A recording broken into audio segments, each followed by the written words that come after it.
Triple R సంబంధించి కానీ త్రిపులార్లో northern portion కానీ సదరన్ పోర్షన్ కానీ దానికి సంబంధించిన విషయంలో నార్థన్ పోర్షన్ అది ఫిక్స్ అయిపోయింది. దాన్ని ఎవరు మారవలేదు. త్రిపులార్ అనేది 2017-18లో మోడీ గారు మొదటిసారి ప్రధానమంత్రిగా ఉన్నప్పుడు అనౌన్స్ చేస్తే దాన్ని కేసీఆర్ గారు ప్రభుత్వం అసలు పట్టించుకోలే ఆ రోడ్డుని. నేను మంత్రి అయ్యే నాటికి 2023లో 6% మాత్రమే ల్యాండ్ ఎక్విజిషన్ అయింది.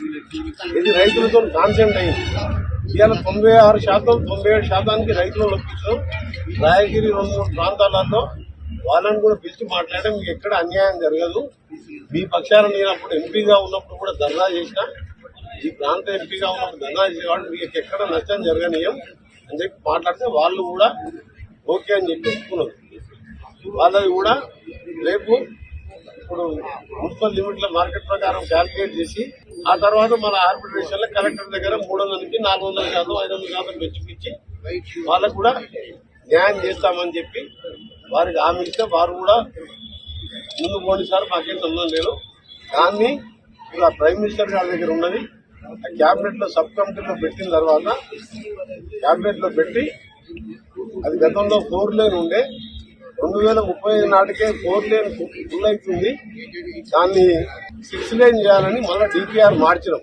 దాన్ని మార్చి 2 నెలల్లో టెండర్ పిచ్చే ప్రయత్నం చేస్తున్నాం.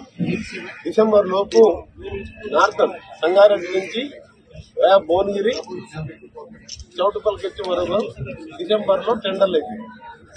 ఇంకా మీ స్పీడప్ చేసి కేంద్ర ప్రభుత్వం అక్కడ మాకు సహకరించి అన్ని తొందరగా జరిగితే దాని ల్యాండ్ ఎక్విజిషన్ దాదాపు 6,000 కోట్లు అవుతుంది. 3,000 కోట్లు మేము ఇస్తున్నాం, రాష్ట్ర ప్రభుత్వం 3,000 కోట్లు వాళ్ళు ఇస్తున్నాం.